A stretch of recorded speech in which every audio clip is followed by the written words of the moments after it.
அத்தை என்னம்மா நம்ம ஃபாலோவரும் சப்ஸ்கிரைபரும் சிறுநாக்கு வளர்றதுக்கு ஒரு நல்ல டிப்ஸா சொல்லுங்கன்னு இருக்காங்க. நீங்க குயிக்கா சொல்லுங்க. அந்த சிறுநாக்கு வளர்றதுக்கு மிளகு வச்சு சுடுவாங்க, உச்சியில் முடி எடுப்பாங்க. அதெல்லாம் இல்லாமல் மருத்துவ குறிப்பாக ஒன்று சொல்கிறேம்மா. 50 மில்லி துளசிச்சாறு, வில்வசாறு 50 மில்லி, 200 கிராம் நல்லெண்ணெய், செக்கெண்ணெய் வாங்கி இந்த மூணையும் நல்லா காய்ச்சணும்.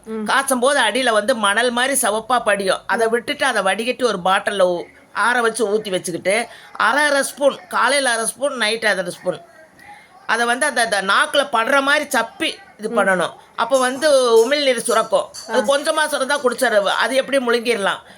கொஞ்சம் இல்லைன்னா அதை துப்பிடலாம். நிறையா வந்துக்கிட்டே இருக்குது அப்படின்னா துப்பிடலாம். அந்த எண்ணெயவே உச்சியில் வந்து நல்லா தேய்ச்சோம்னா மறுபடியும் அந்த முள்நாக்கு வளராமல் இருக்கும். தொடர்ச்சியாக இதை செஞ்சுக்கிட்டே வந்தோம்னா நல்ல பலன் கிடைக்குது. சரித்த, இன்னைக்கு எல்லாமே சூப்பரான டிப்ஸ் தான். நெக்ஸ்ட் இதே மாதிரி ஒரு டிப்ஸில் பார்ப்போம். நன்றி, வணக்கம்.